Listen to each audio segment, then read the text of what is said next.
Hey everyone, it's Jess.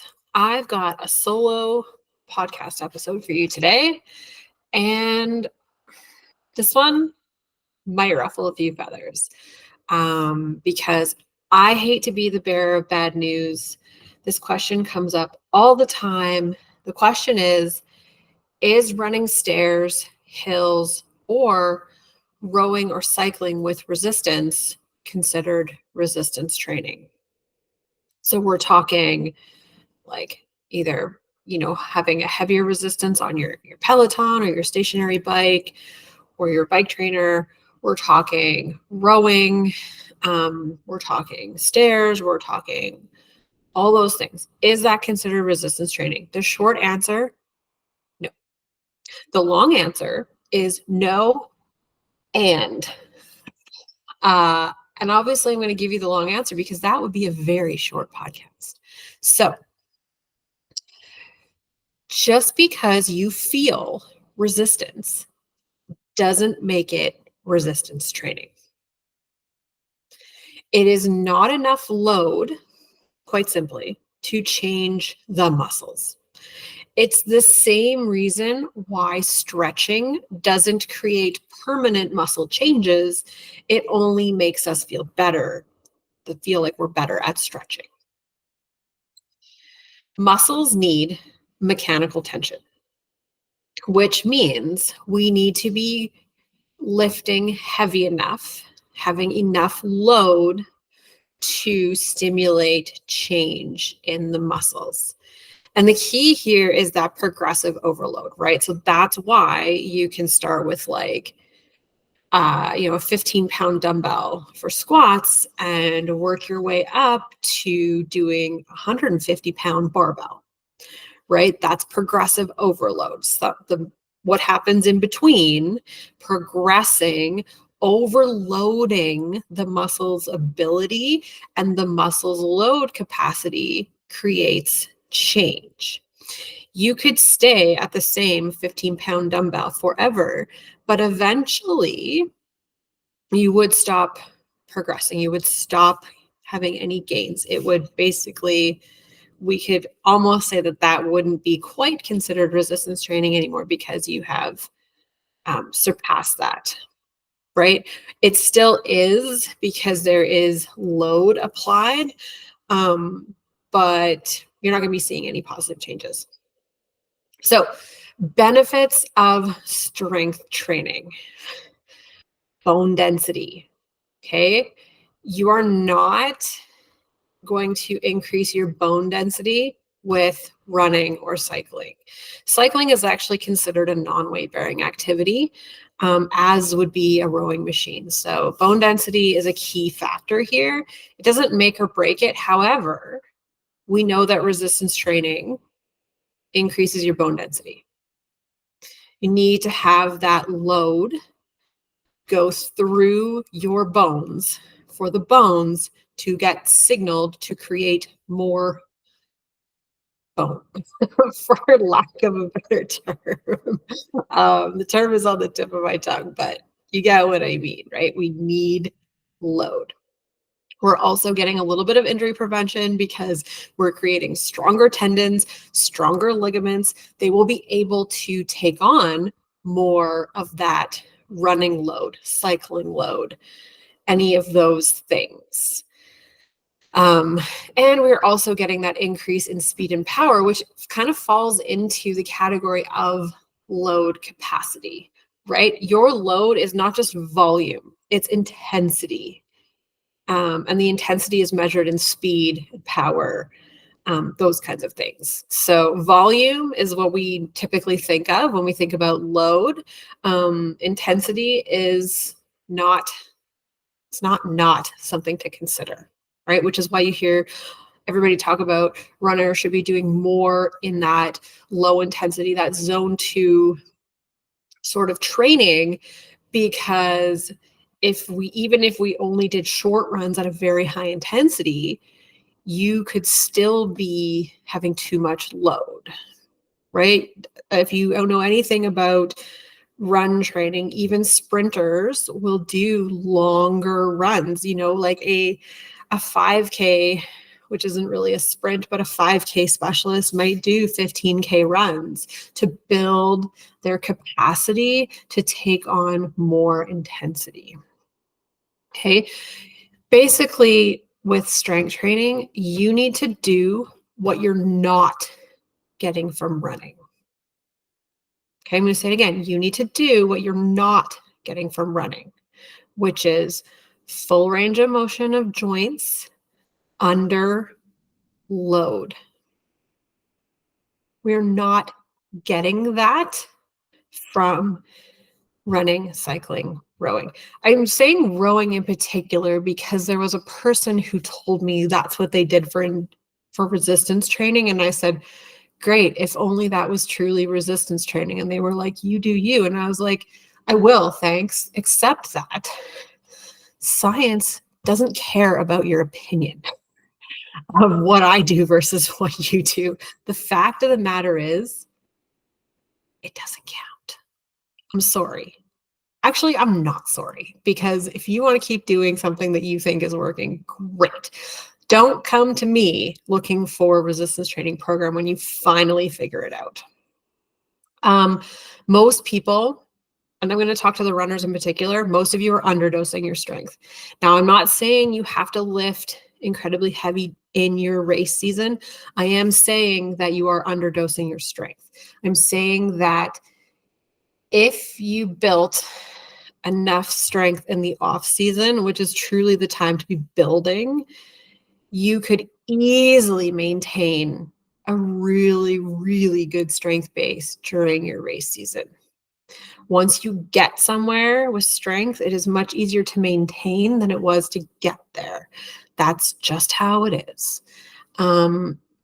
But it's because runners are generally sold the idea that they'll get bulky from strength training and they will get slow from being bulky or too heavy. And this couldn't be less true. It takes so much effort to get bulky. Talk to anybody who is trying to bulk up. You've heard my co-host Jill talk about it before when she was trying to get bulky, how much of a caloric surplus you need to be in. You might see some positive body changes, like some shape to muscles. You might see some interesting developments in your physique. However, what you consider to be bulky and what I consider to be bulky might be different things. And would it be a bad thing if you were a couple of pounds heavier because of muscle mass? I don't think so. I don't think the people who are listening to this podcast and most runners in general that are not Olympians, I don't think the extra couple of pounds is going to make or break your running. Actually, I think it probably help. When I was very injured as a runner, I was at my smallest. And a lot of my injuries, I do believe this, that a lot of them were a lack of strength and a lack of support. I'm like, if you're on YouTube watching me do this, a lack of support for my joints from musculature. Not saying that you can't be small and very strong. I'm just saying that most of the time runners are too nitpicky about a very small dial mover, which is a few pounds of weight that could be musculature that in turn helps support your structure and give you more speed and more power and more capacity to do more running. And yeah, I totally used to believe that too. In fact, when I first went to my old trainer who I really started strength training with back in 2017, I said, I don't want to get too bulky because I'll be too heavy on the bike. And he was like, you're not going to get bulky. And I was like, oh, I don't really believe you, but okay. And at the time, like I still had this education. I just was really stuck in that old idea that weight training, heavy weight training equals getting bulky, equals being slow. And that couldn't be further from the truth. Muscle will never make you slow. It will actually could make you more faster. And the physiology, the actual science matters. So the energy systems required for strength training and for endurance are not the same. When we lift heavy, we are using your very short burst energy system. We're using ATP, and it only lasts for like 10 to 15 seconds, I believe, is the actual numbers on it. Not very long.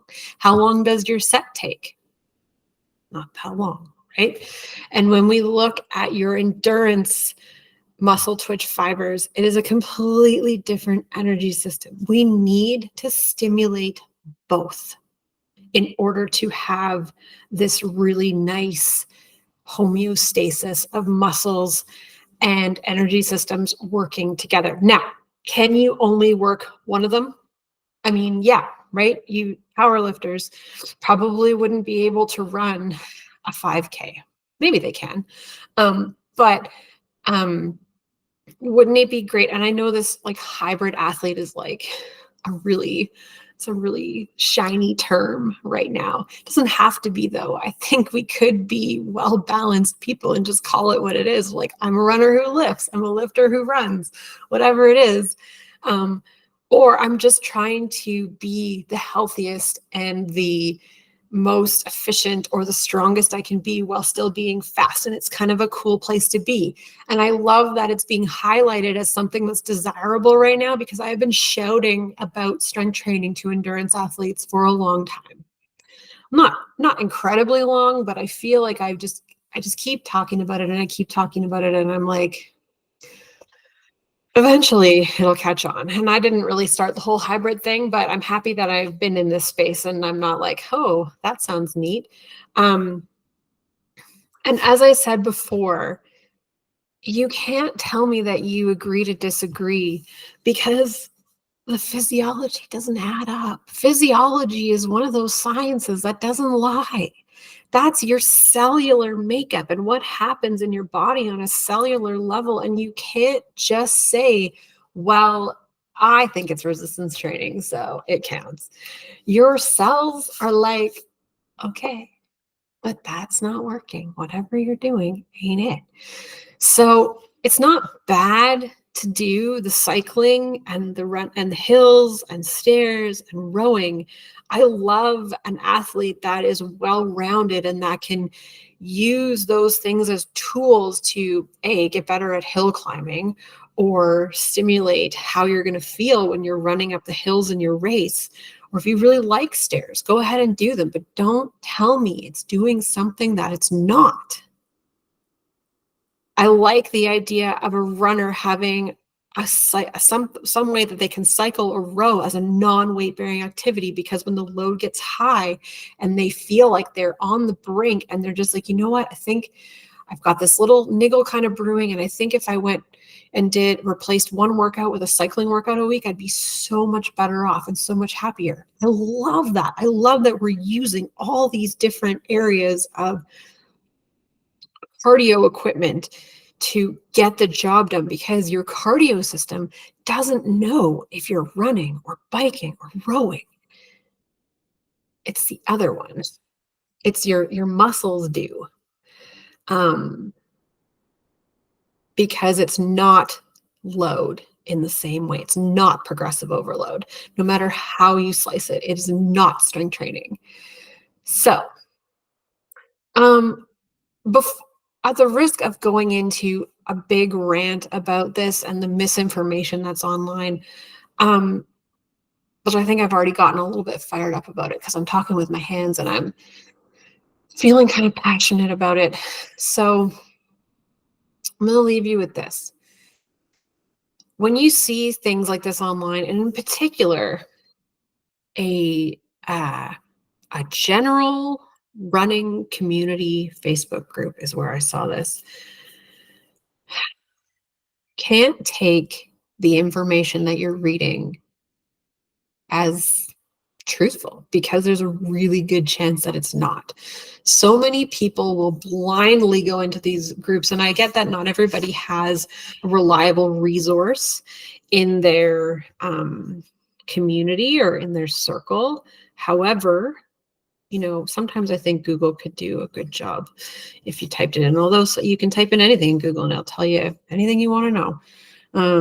It could even validate what you're already thinking. But people that are generally safe to listen to are not going to be answering the questions in these Facebook groups. Sometimes I'll jump in, like I did in this instance.